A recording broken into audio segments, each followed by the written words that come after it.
Next up, we have a very special panel focused on the dynamics of both tribal leadership and energy leadership. I'd like to invite our speakers to the stage. Moderating this panel is Yellow Eagle.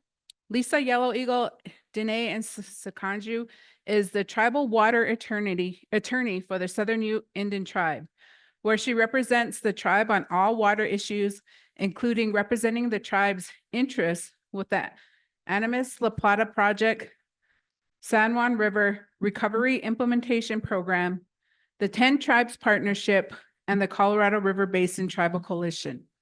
Lisa serves as a board member for the Colorado Water Congress and as a commissioner for the Navajo Nation Bar Association Board of Bar Commissioners. So Lisa.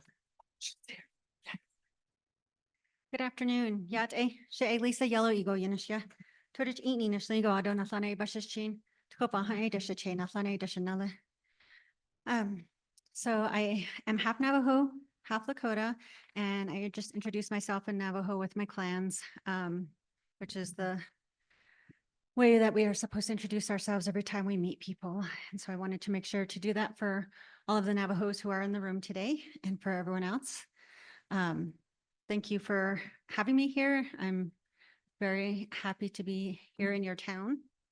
So we have our panel today. We've got Teresa Chase, Councilwoman from Northern Arapaho, Michael Ute, Vice Chairman from Eastern Shoshone Business Council, Devin Pearson, CEO of the Ute Energy Exploration Group.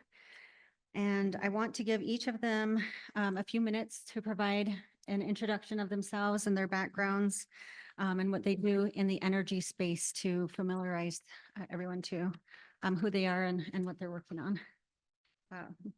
Michael. Zant Dave, Nanarha Mike Ute, an Appa, the late Newman Ute, Bia Marion Ute. My name is Mike Ute. I'm the vice chairman of the Shoshone Business Council. And a little bit about myself. I have been in the nonprofit sector for the last, what year is it? 2024. I would say over 10 years in the nonprofit sector. I've helped manage 2 separate nonprofits with a for-profit subsidiary connected to one of the nonprofits with my lovely wife who's here in the audience, Denise Ute. I've also in that time focused a little bit on business management for the for-profit thing. And I worked for the Eastern Shoshone Tribe for the last 13 years.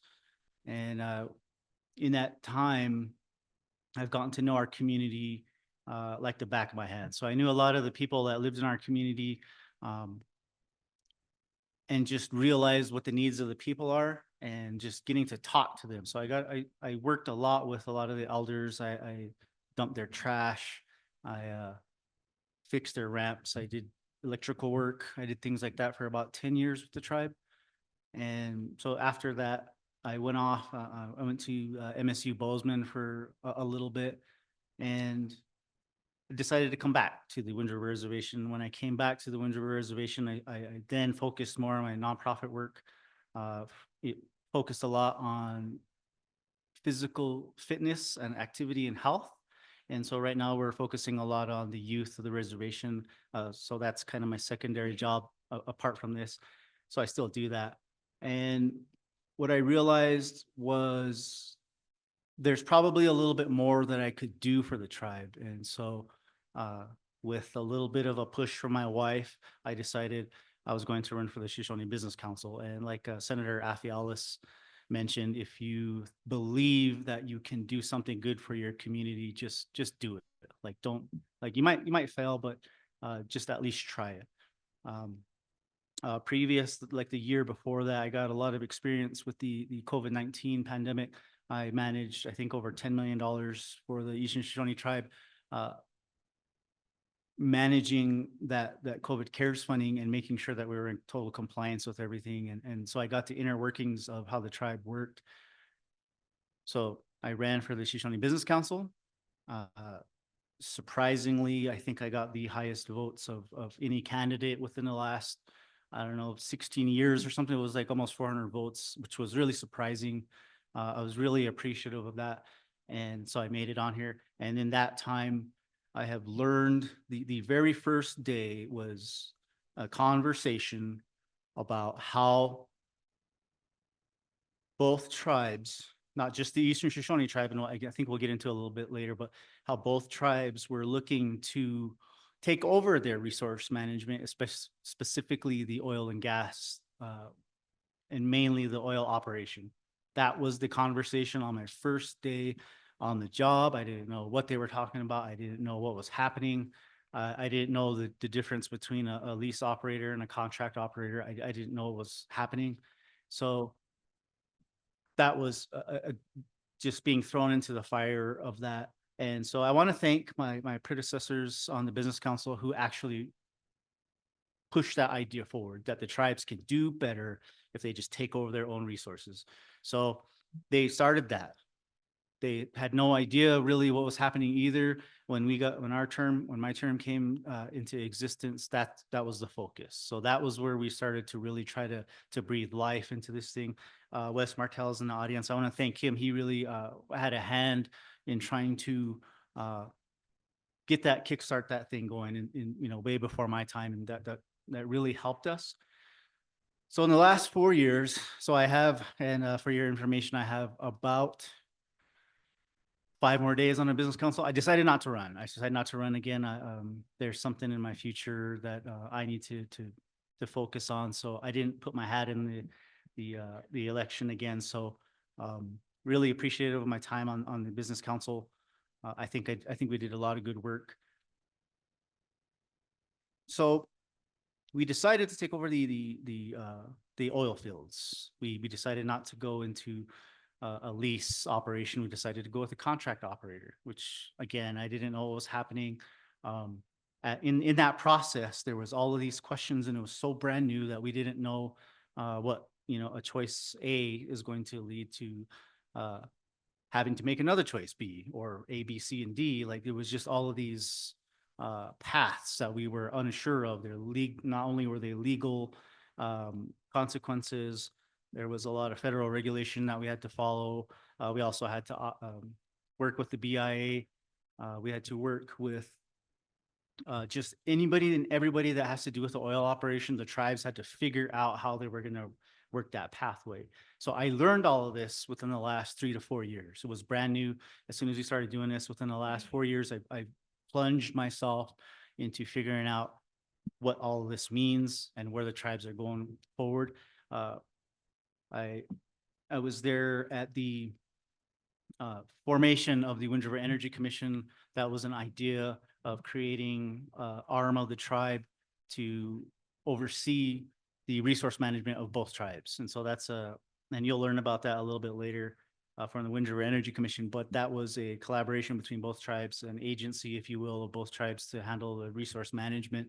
So again, I plunged myself into what I had to figure out there, and a lot of tough work. It was, and it's not over yet. Like, we're barely just kind of dipping our foot in the water, and hopefully things will work out. It's a tricky business. The tribes had to kind of basically be forced into a business mindset, more so than it is trusting somebody. When you sign a lease over, you're basically shut out on the lease, and they're the ones that are calling the shots. But when you don't do that, now you're the business management, and you got to make sure that moves forward in the right way, in a legal way, and what's best for the people. So I wear a lot of hats, because not only do I have to look out for the business management of the tribes, I also have to look out for, or at least listen to some of the tribal members who have concerns about what's happening with, like, why are, like, a big question from tribal members is, why am I not seeing more money? That's a tough question to answer a tribal member, because they're some of their revenues that are derived. Some of the revenues are derived strictly from the oil and gas that the tribe makes. The revenues that they make, they get a piece of that. So you have to answer to these people that are your constituents that are wondering what's happening. So not only do you have to do that, you have to listen to them, and they're going to throw some ideas out there saying, like, I can run this better than you guys. So you have to try to quell a lot of the tribal members who are trying to throw ideas at you saying, you guys don't know what you're doing. I can do it better than you. You have to explain to them what's happening. And it's a complex system. You're trying to explain to somebody that has no idea what's happening or even really cares. They just have all these questions. You have to explain to them. At the same time, you have to run business management. So I'll wrap that up. But that was my experience on the Business Council. I'm very appreciative. I want to thank Senator Afi Ellis. I think Christine Reed, UW School of Energy Resources, Brownstein, for inviting me to speak with you today. Thank you.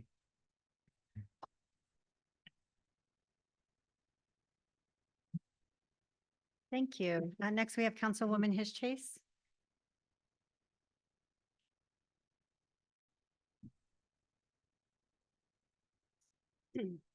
Inato spesi ne te ena, nanana na ka se ni be, hinana e se na ka hito na se na, ni itha chana ta hanta tana thena.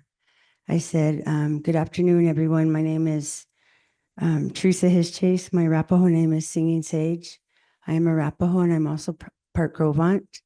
And I said, I'm very happy to be here and it's good to be in the presence of each and every one of you. I have been on the Business Council for 2 years now. And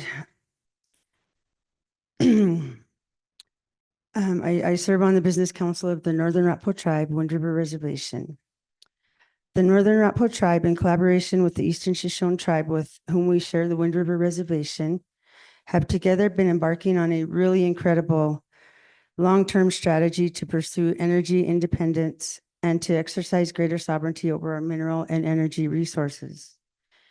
It's a really important strategy to us, and one we hope in the long run will lead to greater prosperity and opportunity for our people and our community.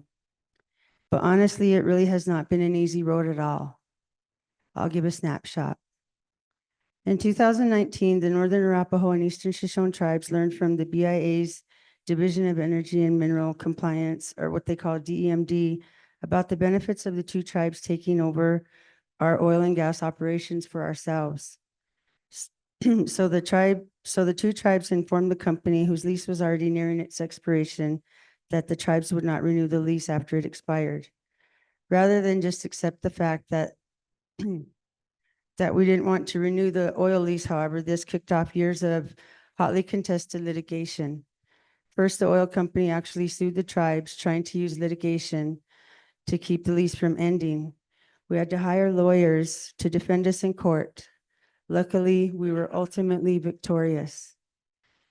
We had, but even that wasn't the end of it. There's still been a lot of litigation between us and the same oil company, all relating to the tribes taking over our oil fields for ourselves. That said, despite the legal battles, we did prevail and have now taken over operations of several oil fields for ourselves. Those fields are now run by a third-party company, and we pay that company a set fee to manage the day-to-day operations. But now we are the owners. We own the money that our land's oil generates. We own the equipment that is used to get that oil. We are owners. But looking forward, the Northern Arapaho Tribe's vision is even bigger than what we have already accomplished. We intend to continue seeking out more opportunities for energy independence. We established the Wind River Energy Commission, and we may explore opportunities to create our own tribal utility or to explore renewable energy. The point is, our vision is big and it's expanding. That's the broad strokes. Overall, again, I'm very happy to be here today to share ideas and continue bringing our tribe's vision into a reality. Inahaho. Thank you.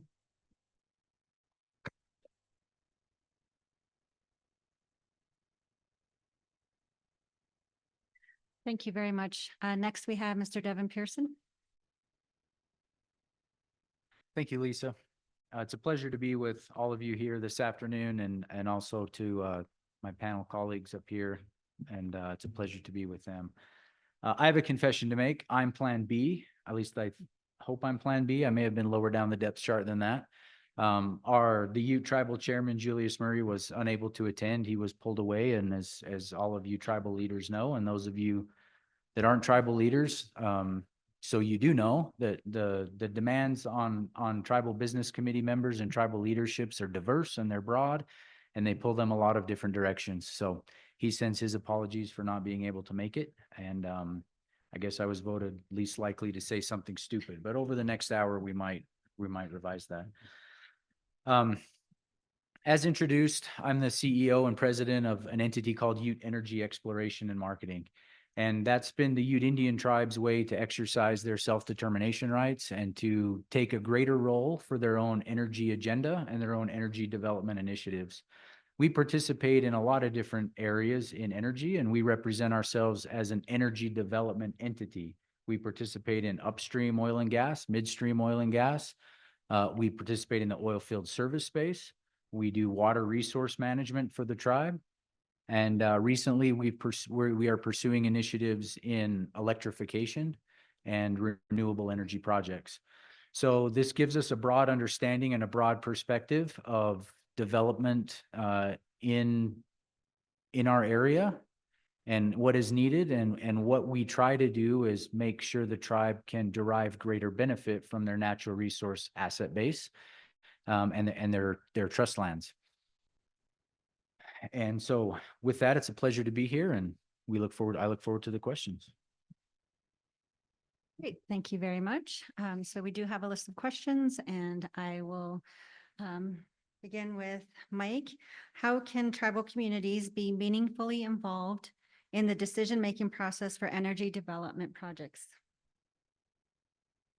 So I think, well, I strongly believe if you look at how the state is starting to implement ways for the tribes to be at the table when discussions are happening about anything, I think that's the first step. So again, I want to thank Senator Affielis. Lloyd Larson was instrumental in trying to get the tribes at the table, basically saying, you guys are being talked about. You guys need to be here. You guys need to give your input. The way it used to work was they would just have discussion without the tribes, and they would just implement whatever they wanted to do. And then they would tell the tribes after the fact, in which case you would have the tribes saying, no, we don't agree with that. So what we're going to do is we're going to oppose that after, or litigation would happen. But what I've noticed recently, and even with the governor's office, we're meeting quite often with the governor's office to talk about certain issues that involve the tribes, which I think is great. We're giving our input. Meaningful input is consultation. Remember, and we had an issue with this. If anybody's been reading the news, we had an issue with the Pilot Butte Power Plant Conveyance Act. What was understood on one side of the table was where we had consultation with the tribes and nobody said anything. But what that person meant was, hey, I had a public information meeting and no tribal members said anything. So that to me means the tribes had no input. That is not consultation. What needs to happen is, if you are needing input from the tribes, go to the tribes and ask. Like go to the business council, go whatever you got to do. Make sure you go to the tribe and get what they're looking at on their side of the table back to you, so you can use that. Don't just say, this is what I want to do, and I had a public meeting and nobody showed up, so must mean you guys are on board with it. That's to us is not consultation.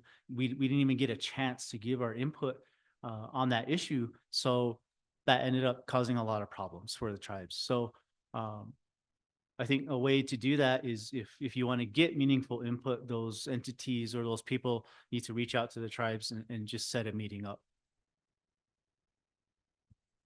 Thank you. So we have a second question here for Councilwoman Chase. What mechanisms can be put in place to ensure transparency and accountability? I think that this is a tricky question. Transparency and accountability with contractors might mean having contracts requiring that financial audits be performed, that proper accounting be done, or that similar steps be taken to ensure that leadership has proper financial visibility. But on the flip side, our experience with litigation has shown that there are also really good reasons why a tribe might not want their financial details of the operations being completely public. So I think that it's a balance. Thank you. And actually, I'd like, Mr. Pearson, if you could answer that as well, just to give a perspective from, not from the tribal government perspective, but from a enterprise or a company of the tribe. Sure. That's an important criteria for us, right? That we demonstrate our operational and financial accountability to the tribe. That's how we as management develop trust with the tribe, with the tribal membership, and also the tribal business committee that is our governing body. We are regulated, governed is a better way to say it. We are governed by the elected leadership of the tribe. So we don't have an intermediate panel that sits in between us and the political leadership, like some other tribal organizations have. And so that requires a very collaborative effort on our part, and it requires a lot of trust. And the best way that we've found to develop that trust and instill that trust in us from them is to be open and transparent and honest, and to own our mistakes if we make them, and let them know what we've done, how it happened, how we're going to fix it and keep it from not happening again. But we're also responsible, and we take it very seriously. I take it seriously, and instill this set of values in our team that we not only work on tribal lands for their benefit, but we also work with their dollars, right? Their resources. And to the extent we utilize money to develop a project, that's money that they could have utilized for something else. And that's, if I may invoke the divine, that's a sacred responsibility for me. And we're very careful that when we deploy those dollars, we do it in a manner that follows best practices, that we feel like we understand everything we can know about what could go wrong, and also that we try to contemplate some of the things that we don't know that may also go wrong. And given all those things, weigh the probability of the successfulness of the project such that we can promote it and stake our reputations and careers on those decisions. But we do those through, so how do we implement these things? We provide as much update to our board as they require of us, which for us is quarterly. And they're big meetings. For us, that looks like usually a 2-day or a 1.5-day board meeting, where we go through with a lot of detail and transparency the financial operations of the entity. We go through some of our forward-looking strategic goals and objectives. We'll go through the hiring decisions we've made. We go through policy things that we'd like them to consider for maybe alteration or amendment. We bring in new business proposals of people that are maybe looking to do business with either us, Ute Energy, or the tribe. And so the way we demonstrate that with our leadership is through productive and meaningful interaction that builds respect and trust. We also have an obligation to the general membership to try to inform them of what we're up to and what we're doing. And in that, the more that the political leadership believe in us, the more that they'll also stand up there alongside of us and support what we're doing. And they're our biggest critics, and they're our biggest allies, right? Our elected officials are. And that's good. That's a healthy relationship, because we need their criticism, and we need them to tell us how we can do things better, and be responsive to those things, so that when those same questions come from the general membership of what are you doing, why are you doing it, that there's a united front to say, this is why, this is how, and this is what we're trying to accomplish. Great, thank you for that in-depth answer. I'd like to move to Councilwoman Hitchchase for the next question. How can tribes collaborate with federal, state, and local governments to develop and implement energy projects? Actually, it's a two-part question. So that's the first part. And then the second part, what are the potential benefits and challenges of these partnerships? We have found it very helpful to collaborate with government to develop and implement energy projects. As I mentioned in my introduction, it was actually a presentation by the federal government, the BIA's Division of Energy and Minerals Compliance, AKA DEMD, that laid out for the Northern Arapaho and Eastern Shoshone tribes the benefits of the two tribes taking over our oil and gas operations for ourselves. When the tribes decided to embark on this new course, DEMD also provided advice and guidance throughout the process. Even today, we regularly meet with DEMD, and they have helped us secure funding so we can further explore our fields. The benefits of collaborating with government stretch beyond DEMD. We hope, for example, to utilize technical assistance provided by the Department of Energy to help us explore opportunities to further promote energy independence. That will both save us costs and give us benefits of outside expertise. But of course, there are also challenges of working with the government. For example, the government's priorities may not always be aligned with the tribe's priorities. The timetables may be different. Funding might not always be available, or there may be strings attached to the funding. For us, a specific challenge we recently experienced is navigating government staffing turnover. Many energy projects, as everyone in this room knows, are long-term projects, and taking them from conception through execution takes time.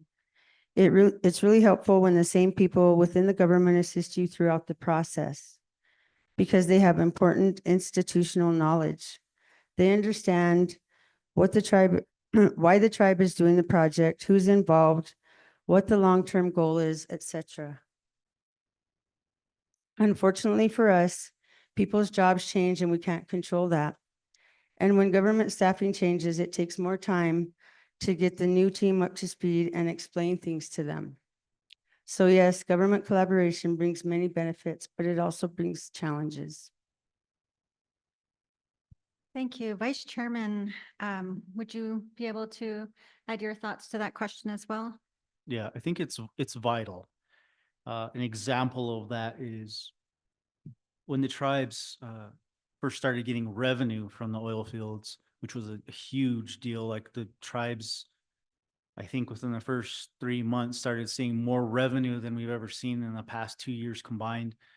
When that happened, the tribe, well, the Eastern Shoshone, I can only speak for the Eastern Shoshone tribe, but we started to wonder how does this get out to the membership? So for those of you that don't fully understand how tribal members receive money from oil revenues, so there's some federal law in place that says, at least for the Eastern Shoshone and the Northern Arapaho tribe, there's federal law out there that says if you run a lease, a percentage of that royalty gets paid out directly to the tribal membership. So what ended up happening was, since there was no lease, we had to talk to the BIA to figure out why is this money not going to the tribal membership. So there had to be a collaboration between well, not collaboration, but correspondence between the tribes and the BIA to figure out what's happening. Like nobody seemed to understand for like maybe 3 weeks. Even the BIA officials were unclear of what was happening because it's never been done before. That's another important point, was this was never done before without a lease. So when the money started rolling in and the tribe started saying, how are we going to get this out to the tribal membership's knocking on our door saying, where's our money at? You have to come up with some answers. So we decided to stay in contact with the BIA and figure things out. And they made it very clear that the federal law says we cannot accept this money because you don't have a lease. It's going to go to your tribal coffers. That's it. That's end of it. We're not going to touch it. That's your money. We have nothing to do with it. We're not going to funnel it through our governmental agency system to get it out to your tribal members. That's up to you. If we had not had any collaboration or any correspondence or questions with the BIA, and the tribe just thought we could do certain things, we might still be trying to figure out. There might have been lawsuits. We don't understand, what could have happened if we just didn't at least reach out to them and say, why is this happening? Can you guys, we really thought that we could just force the BIA to comply with what the tribes want, and they just dug their heels in for good reason, and said, we're not going to touch this money. That's your guys' money. It makes complete sense now. Back then, there was some yelling and pointing fingers and saying, this is your trust responsibility. You got to do this. You got to do that. They made it very clear where they stood. So that to me, that was a really good example of why the tribes had to reach out and figure out what the truth was, what reality was, and then stick with that and then try to implement that. Thank you, Vice Chairman. Mr. Pearson, would you like to add your thoughts to that question as well? Yeah, I appreciate that, Lisa. We might have a little bit of a different take on that. We do collaborate very carefully. There are a number of things, and I think we're all acutely aware of them, that the federal government has not done well. And so our collaboration with the federal government is very prickly, and Ute is not afraid to be the tip of the spear on a lot of issues. One notably that comes to mind in the recent years, which some of you may have familiarity with, when the administration, this current administration came in, they had put out an administrative order that would severely restrict or put sort of the brakes on leasing activities on federal lands. But the way that was worded could entangle and bring within that executive order tribal lands. And so that's an area where that press release dropped on a Friday, like they tend to do, right? And the tribe mobilized. They had their comments prepared. They had comments over to the White House Chief of Staff the following Monday or Tuesday. And by that next Thursday, there had been a partial rescind of that executive order. And so always on the defense, right? I think that's probably what I've observed by spending the time I've spent at Ute, is they are always on the defense from the federal government. And the collaboration that we have with the state, just as Troy mentioned earlier, not to sort of take our biases from what we understand where we sit now and to extrapolate those over 574 different tribes. Our relationship, the Ute relationship with the state of Utah, is a little more tense maybe than the folks here with the state of Wyoming. And that's a 150-year-old issue. And so our collaboration with the state of Utah is very, very, very minimal, almost to the extent that it's non-existent. And so we're very careful with how we collaborate with the state of Utah, and we're very careful with how we collaborate with the federal government. And we read the fine print carefully, and we understand there's no such thing as free money. Thank you. So I have a question, and I think this is important enough for, I'd like to hear from each of the panelists, but it's a little bit of a two-part question for the two tribal council members. So first, can collaboration with other tribes help to address the challenges and opportunities associated with energy development projects? And then what are the potential benefits of such collaboration? So that's a question for everybody. And then for our two council members here, for Wind River, how does the unique situation of both tribes working together internally create different challenges? Vice Chair? So I think collaboration between different tribes, so that it's if you look at the framing of that question, it's a little it kind of leads into the second one, but I think the collaboration between tribes it's always a good thing. So we got to remember, for the Wind River Reservation, this is brand new. This is less than 5 years old. So what we're doing hasn't been done before. There's no rule book on it. We're actually writing the rule book as we're going along. So any kind of help, any kind of templates that we might be able to form from any other tribes that are having something even remotely similar, I think that's in our best interest to try to use that. If we don't do that, then we're going to try to rewrite everything on our own.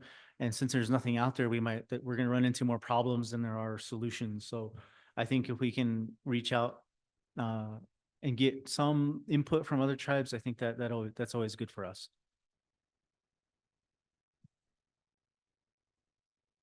Councilwoman Chase. Would you like me to repeat the questions? I have. Okay. I think that collaboration with other tribes can certainly be beneficial because for us, the Northern Arapaho and Eastern Shoshone share the Wind River Reservation. And so we must collaborate on energy development projects. And we have a lot of experience with collaboration in that aspect. For example, when we decided to start taking over our oil and gas operations for ourselves, that was a decision that the two tribes made together. Throughout the years of litigation, that was something we did together. We made important strategic decisions together, discussing our views, discussing our options, and ultimately coming to an agreement. None of it was easy, but ultimately we benefited collectively from having more people involved in the process and sharing costs associated with getting our energy projects off the ground. But we also see opportunities for collaboration beyond the Wind River Reservation.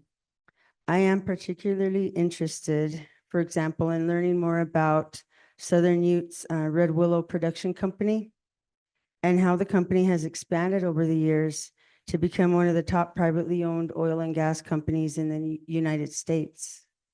I expect it would be valuable to understand how they have promoted accountability and transparency and how they manage their relationship with government entities and contractors. Overall, it's beneficial to see how other tribes have been successful in the oil and gas industry and learn from their example. Thank you. Thank you. Mr. Pearson? I'm very bullish on tribe to tribe trade. I think it's a fantastic thing that we are going to see really come into its own in the coming years and decades as tribes themselves engage more in meaningful business operations and enterprise, and they have success stories to promote to other tribes. I think sort of this return, right, to the old days of tribe to tribe trade, of tribes interacting with one another and working for the collective benefit of both groups. I think we're really going to see a lot of impressive things happen in the coming years and decades. And events like this are very important to help facilitate those things so that other tribal leaders and other tribal businesses know what other tribes offer. And it creates a marketplace, right? It creates kind of this tribal marketplace events like this do. And so I think we'll see a lot of very new and innovative business arrangements happen. There's a lot of advantages that tribes have by doing business within their own jurisdictions, but also they can leverage some of those advantages in other jurisdictions. But it's helpful to share knowledge. It's helpful to share success stories, right? We've got a number of projects, for example, that we're developing and working on that we've learned some lessons on. Right? We can take some of the wins, but we can also take some of those failures. And if I can share some of those things, and Mike and Teresa don't have to learn a lesson the hard way, hey, that's a good thing. You know, that's a good thing that uplifts their initiatives and what they're trying to do. So as we see tribes engage in more sophisticated projects, complicated projects, infrastructure projects that are really hard, I think we're going to see a lot of tribe to tribe collaboration and trade. And I'm really excited to see where that goes and how far that really can stretch. Thank you. And I apologize for maybe Appy or Christine or someone, if you could just wave at me when we have 8 to 10 minutes left, so we can make sure that there's enough time for questions. I was looking around for a little clock, but I didn't find one. So thank you. Okay, perfect. Yeah, the second part can answer. For the Wind River? Yes. Yeah. Yeah, and just as a reminder for the crowd, for the audience, for Wind River, how does the unique situation of both tribes working together internally create different challenges? So I could try to tackle that one. That's pretty complex, because we are unique. So the two tribes here are the only two tribes within the United States that have not entered into a lease. We are the only two tribes that have done it. Nobody else has done it. They all work off of lease. They all get a lease operator. what the tribes here have done is they've gone into a contract that creates its own set of problems. I won't really touch on that, but if you want to look at that, the first part of that question as being collaboration between tribes, is it really a collaboration if you are forced to have to work with another tribe? So in a way, it is a collaboration, but I think in a broader sense, it's more of like you have to be a partner with this person, and you have to have one singular voice that comes out of this partnership. So that creates problems on its own, because what one tribe might think, the other tribe might be thinking the other way. And if that happens, nothing moves, nothing happens. It just dies on the floor, nothing happens. And then so we go a month, and then we have another meeting with the tribes together. And if the same thing happens, then you go another month. So it's this forced collaboration that the tribes here have to deal with. And so the Intertribal Council, which is made up of 6 members of the Eastern Shoshone tribe, or 6 business council members, and the 6 business council members of the Arapaho tribe, those 12 people have to make the best business decisions and agree on how things move forward. If that doesn't happen, nothing happens. And so then you start wondering, how does this work?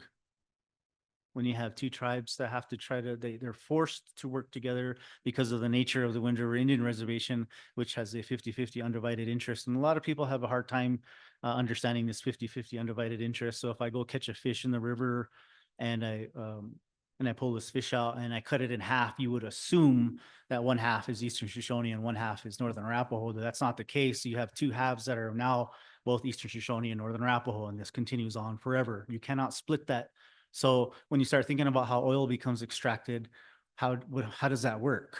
You can't just split the revenues and say, okay, well, 50% belongs to the Eastern Shoshone and 50% belongs to North. It doesn't work that way. It's a shared resource that the tribes, that again, that's totally unique to any other tribes that are here. We have to figure out how to work together. And then you also throw into the problem that we have revolving business councils. So the Northern Arapaho, for instance, has 2-year terms. So if they don't get reelected again, and then somebody else comes in, now you got the Eastern Shoshone tribe has 3 that are remaining, but they have to work with 2 new council members. So it becomes very difficult to figure out a way forward to try to figure out how you're going to get this forced, I call it forced collaboration, forward. So that creates there's a lot of challenges, but I think despite all of the I wouldn't really go so far as to call it arguing, but there's disagreements that the tribes have. We have done it. We have worked together.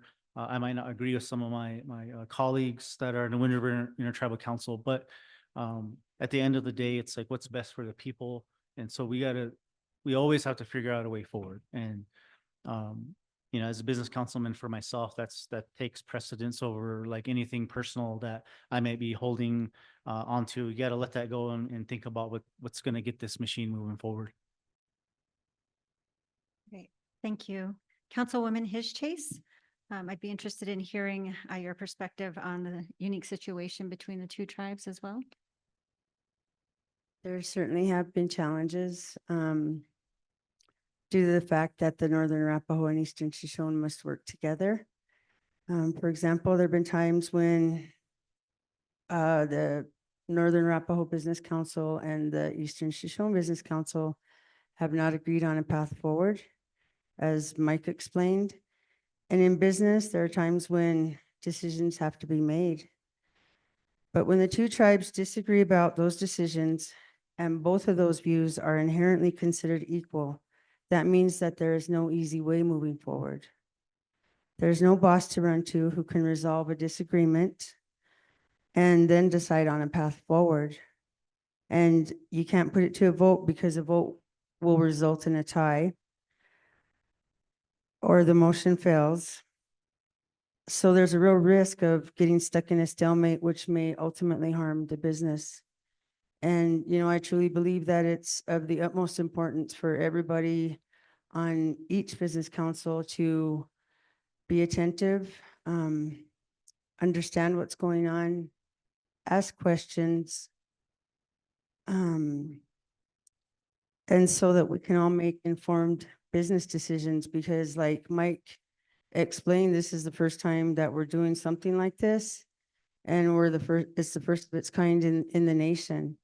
And so we just want to make sure that there's safeguards in place and for sustainability and continuity, you know, when the council changes, no matter if it's our neighbors do, you know, with their 4-year staggered terms, or it's with our tribe in the 2-year terms. But it's really important that everybody make informed decisions based on fact and sound business decisions, because it is a business. And, you know, you can't let your personal feelings get in the way of making those decisions. And you just have to be on top of everything all the time and be informed. Thank you. Thank you. Mr. Pearson, I have a question for you. What role could energy storage technologies play in supporting tribal energy development goals? Well, I think just to understand what energy storage, just as its name implies, is the storage of energy, right? And that's obvious. But its implementation and its rollout is going to look as different as the communities that everybody here represents. And so I'll give you an example. We're developing a power project right now that does have an energy storage component to it. And what that allows us to do is to extend the effective hours of intermittent power resources, right? Solar. How do we extrapolate solar to be more meaningful than 8 hours a day or 2,000 hours a year? How do we start to push the envelope of that into the other 4,000 hours of the year, or the other 16 hours of the day? So that's in our application, that storage solution is allowing us to extend the window of applicable storage. I could see a very another practical application for tribal communities where in the West, the tribal reservations are enormous, and having small communities that are fragmented and scattered across many dozens or even hundreds of miles, connecting those communities together through maybe a power line might be prohibitively expensive. And so viable energy storage solutions that are starting to become commercially available, those might be ways to get distributed power out to communities that might be isolated, right? And so that's not an application that we're working on, but that's certainly an application that others in the room might find interesting. So Thank you. Vice Chairman, could you add your thoughts to that question as well? What role could energy storage technologies play in supporting tribal energy development goals? Well, I think the tribe, well, again, I can only speak through Eastern Shoshone Tribe, but I do think that it's interesting. Right now, the focus is on oil and gas, but we got to move out of that in some capacity. So what we're looking at is what roles energy storage or even types of green energy is possible in the future. I got to admit, we haven't done a lot of research on energy storage in our community, but you know, I 100% believe in climate change, and so at the same time, I also believe that oil is our bread and butter, and we have to use that to try to figure out how we move forward. So, you know, anybody that doesn't believe in climate change, you know, I say go talk to an insurance guy, because they're the ones that have all the data saying something's changing out there to make premiums go up. So that is happening. So we got to figure out what else the tribes can do to move forward. Because if the oil resource runs out for the tribes, or if we stop producing, or if things go south for whatever reason, the tribes are in trouble. So we got to figure out a path forward. Thank you. Councilwoman?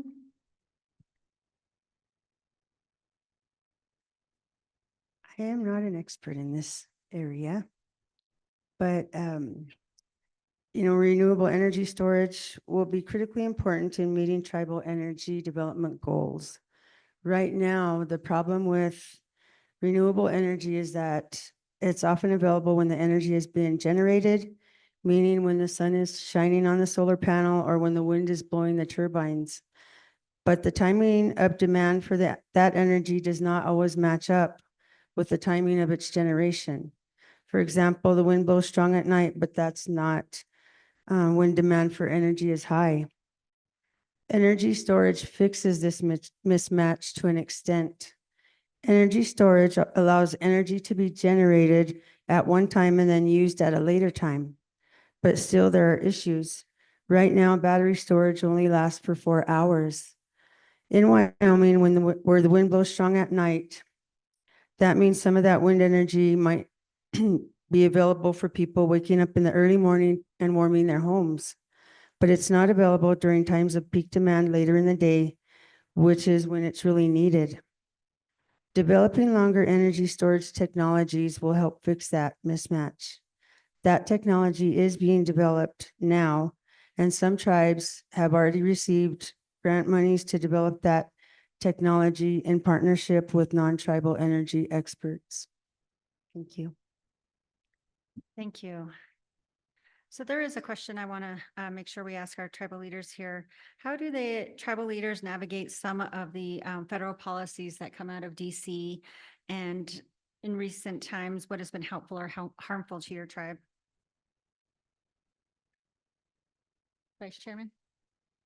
Well, I think first and foremost is staying caught up on what's coming out of DC. If you are unaware of what is happening out of DC, you're going to get blindsided by something that is trying to be enforced within the reservation. That is always bad news if the tribes don't understand what somebody out in DC passed without our knowledge, or includes us, or even precludes us from certain anything that might be beneficial, or even like involves the tribe in any kind of way. If you're not caught up on it, you can't address it. You can't do anything about it. You just have to, it's after the fact. So that always is a hurdle for us. So what we've been trying to do in the Eastern Shoshone tribe is we've been trying to implant people or embed people within DC so that they can at least try to keep us caught up within every couple of weeks. They're saying, hey, this is coming out. You guys got to stay caught up on this. Check this out. We think this might help you guys. You guys should back this. Make friends, rub elbows with those people in DC to make sure that you can try to get something going that'll be beneficial for the tribe. That's always hard.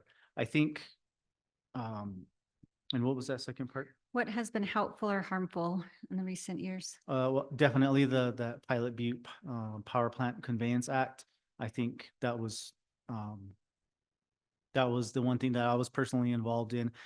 There hasn't been, I believe, anything directly related to the tribes that came out of DC when it concerns oil and gas that I'm aware of that was overly concerning. I know that there are issues.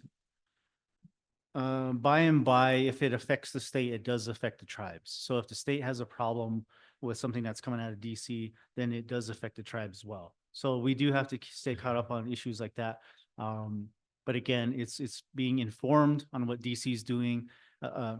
There was a time when the Eastern Shoshone tribe had no idea what DC was doing until we read it in the news. And if you read it in the news, then it's already too late. So right now, we're actively trying to stay informed with people that live in Washington, D.C. to make sure that these bills or any kind of legislation that's coming out, that the tribes actually know what's embedded in there, or if they're trying to bypass the tribes and do something that Washington wants to do, which might harm us. So I think those are initiatives that our tribe is trying to implement. Thank you. Councilwoman?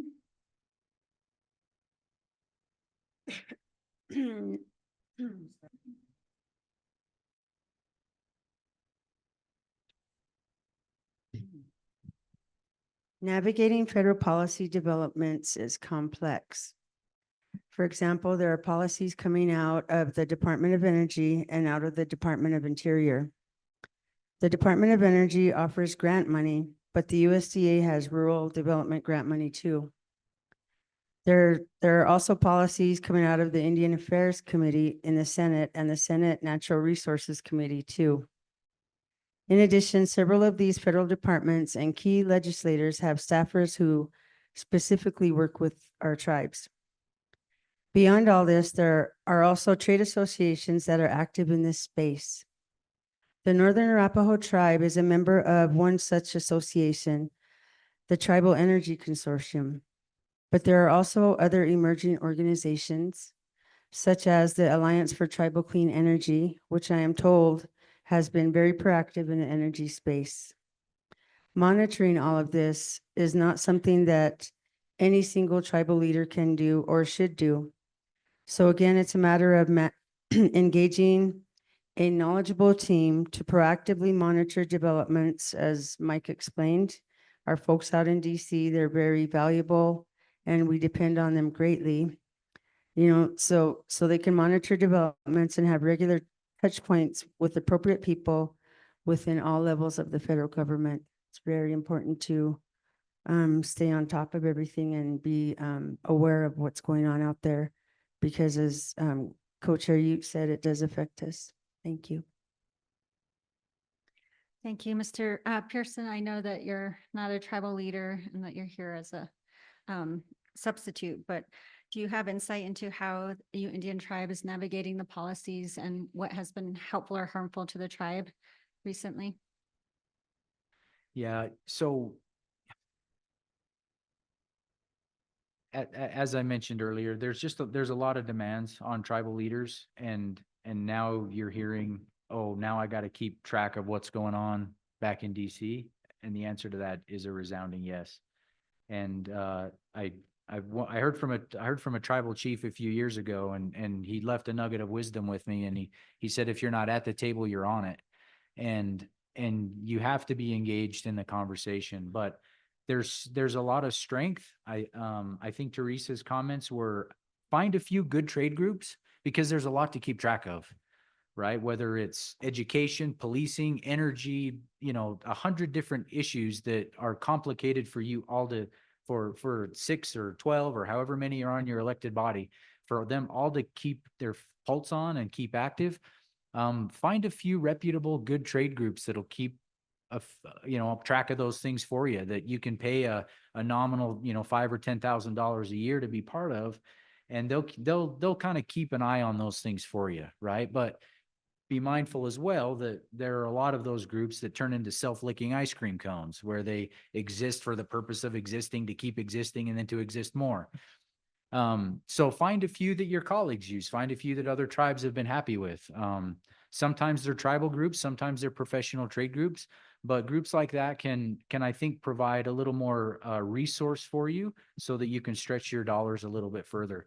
But absolutely be engaged. And then when something happens, rally and get allies, because the tribal voice is very important. It carries a lot of weight. It carries a lot of power. And if you can pull together a coalition of tribes that all have the similar perspective and the same point of view, you can move the needle back east. You can move the needle at the DC level.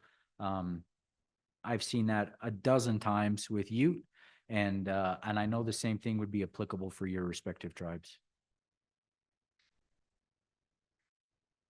Thank you for that.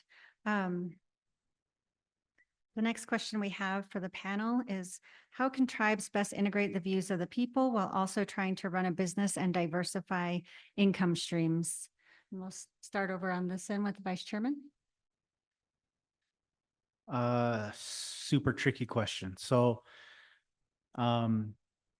obviously transparency, I think, at the business council level is extremely important. So the other side of that is, a lot of people don't understand what transparency is. So transparency is not me trying to have 1,000 informational meetings every year. Transparency is, my door is always open, and you can come talk to me about whatever you want, and I'll give you the best answer that I can. You have access to data, you have access to information that the tribes have if you just come and ask for it. What we're seeing, I think, a lot of is, there's a lot of misunderstanding between what transparency is and an informational meeting.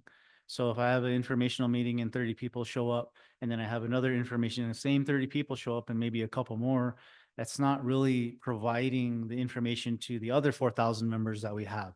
So I always tell people my door is always open if you want to come and ask me questions, if you want to get clarification, if you want to get information, I'll do the very best that I can to give you what I know so that I can spread that to you. I think communication with the tribal members is important. At the same time, there's this strange, and I gotta say, social media is ruining people.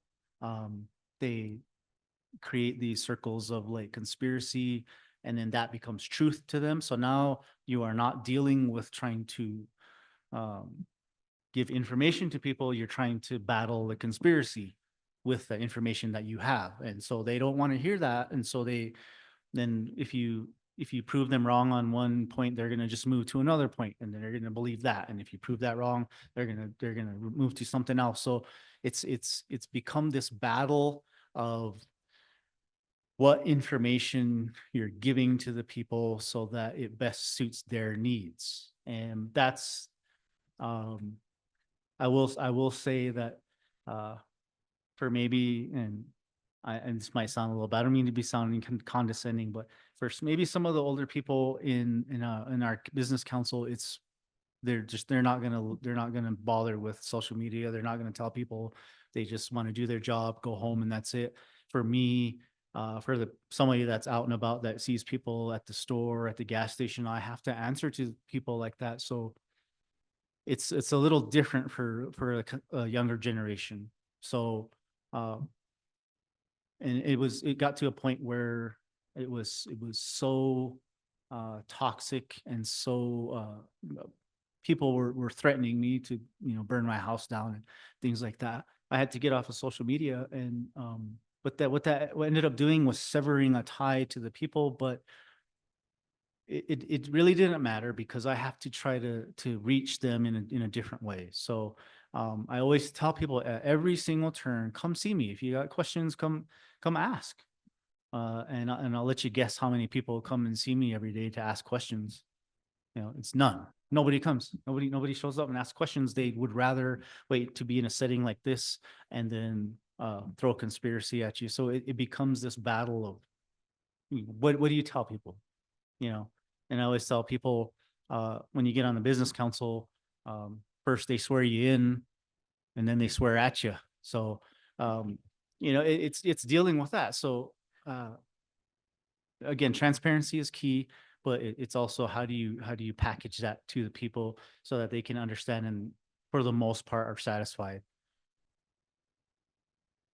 Thank you, Councilwoman. To integrate the views of the people, you must first understand the people and their views. It's different on Wind River because we have two tribes, two separate sovereigns, two separate cultures, two separate histories. And so, we have different views. So I believe that that's why it's important to provide meaningful opportunities for the people to provide input. And leadership needs to actually listen to the people's views and understand their concerns. I believe that our Wind River Energy Commission does a great job of, they have quarterly informational meetings, and they've shared things about finance, operations. They have different topics every time, and they allow the people to express themselves, come forward with questions, concerns, ideas, things of that nature. And I think that works out good because, if you include the people at the grassroots level and listen to them, then they believe in you and they support you, and they feel valued and respected. So, for example, someone may be concerned about a new energy development project, drawing more non-native people onto the reservation, or the impact on the land. So addressing those concerns might mean explaining that the project's revenues will mean the tribe can fund a specific community program aimed at preserving the language and culture, for example, or it might be meant, that the tribe can purchase off-reservation land to preserve a site of importance that's not protected. Things don't always work out that perfectly, but it's important to understand the concern and see how it can be addressed. Overall, ideally, the goal is to harmonize the people's views and interests with the tribe's business goals. Broadly speaking, it's in the people's interest to have successful businesses and to diversify income streams because ultimately this promotes the tribe's prosperity, the overall health and wealth of the tribe. So I think it comes down to framing. Thank you. Thank you, Councilwoman. It looks like we only have a few minutes left, and so I'm going to skip the last couple of questions. Sorry about that, but I want to make sure that our audience has time to ask any questions. So if everyone has time or questions. All right, I have a question that came in online. Vice Chairman Ute, would you care to speak to the significance of Congresswoman Betty McCollum's visit to the Wind River Reservation? So it's always, I think it's always good when you get representatives or senators at that level who wish to actually visit the tribes and listen and see what issues the tribes have that, or any tribe has that this person can assist with. And I think when she came down, it was, I can't remember the exact conversation, but she did listen to us. I think that's the most important part is if you can get these people to just listen to you and understand. And for on our side of the table, if we can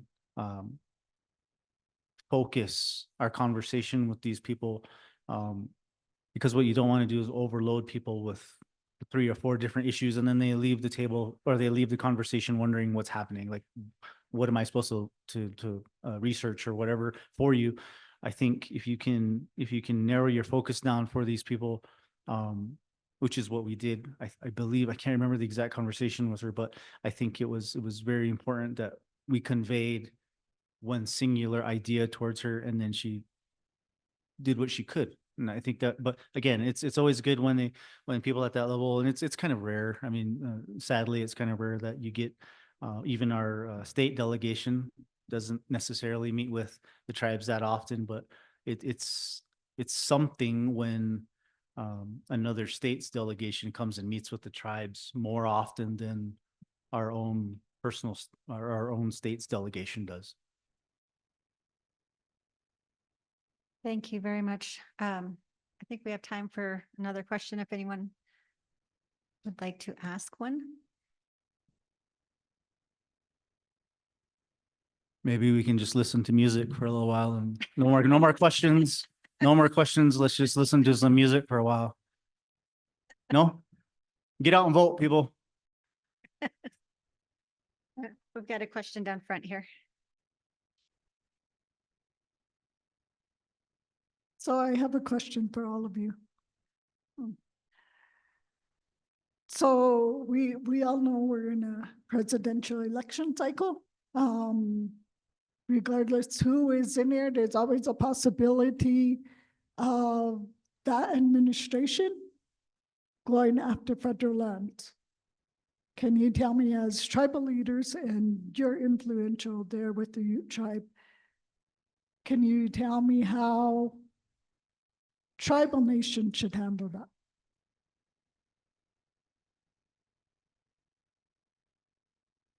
I could go first. I'll try to be quick on it, but I think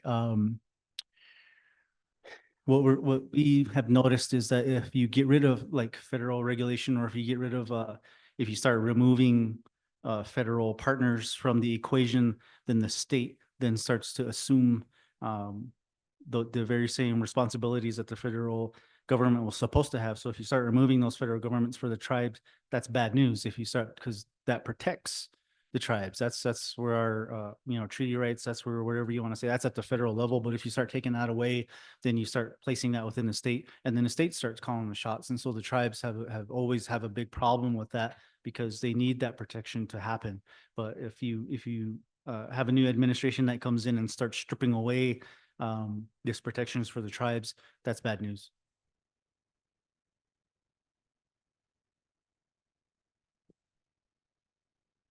I would say fight them all the way. Utilize our sovereignty to the best of our abilities and, do what we can to stop them. Well, you just threw out a landmine, didn't you? I think you watch it. I think you watch it carefully. I'm not aware of it being a campaign platform for any of the candidates. It feels like the current administration, despite what you think their politics would suggest at their core, it feels like they've attacked Indian country more than maybe even past administrations have. But we'll see. It's a valid concern. It's one that you always have to keep at the front of your mind, and you always have to be plugged in and fight like hell for the rights and the sovereignty that you have, and don't let anybody take that from you. At the end of the day, fundamentally, I speak this as an outsider. That's the most important thing you've got, right? That's what enables every other opportunity that you have. And so it has to be defended with vigor and tenacity. And it has to be your first priority and your number one focus.